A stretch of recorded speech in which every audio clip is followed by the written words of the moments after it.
temuan satu kontainer sembako bantuan presiden tertimbun sedalam 3 meter di lapangan KSU Tirtajaya, Sukmajaya, Kota Depok menghebohkan publik. Namun terkait peristiwa ini, jawaban berbeda keluar dari pihak Istana Negara dan ekspedisi yang melakukan penimbunan. Satu kontainer sembako itu ditemukan oleh pemilik lahan bernama Rudi Samin pada Jumat 29 Juli lalu seusai mendapatkan laporan dari seorang karyawan JNE, di mana lapangan KSU itu biasanya digunakan untuk parkir kendaraan JNE yang gedungnya berada persis di seberang.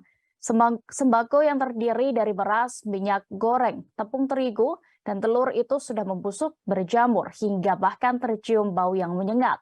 Terkait ini, pihak perusahaan jasa pengiriman logistik JNE mengakui mengubur sembako bantuan presiden tersebut.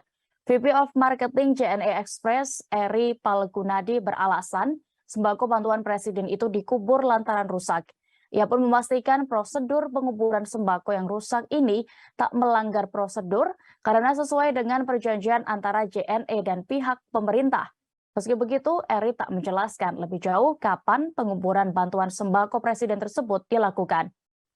Namun di sisi lain, pihak Istana Kepresidenan mengatakan tidak pernah bekerja sama dengan JNE untuk mengirimkan sembako bantuan presiden. Pejabat yang enggan disebutkan namanya itu menegaskan sejak bantuan sembako dari presiden dikirim langsung ke masyarakat tanpa melalui pihak ketiga.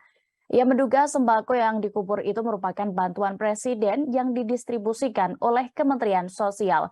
Namun hingga saat ini sejumlah pejabat di Kemensos saat dihubungi untuk dimintai konfirmasi belum memberikan jawaban. Terima kasih sudah nonton. Jangan lupa like, subscribe, dan share ya.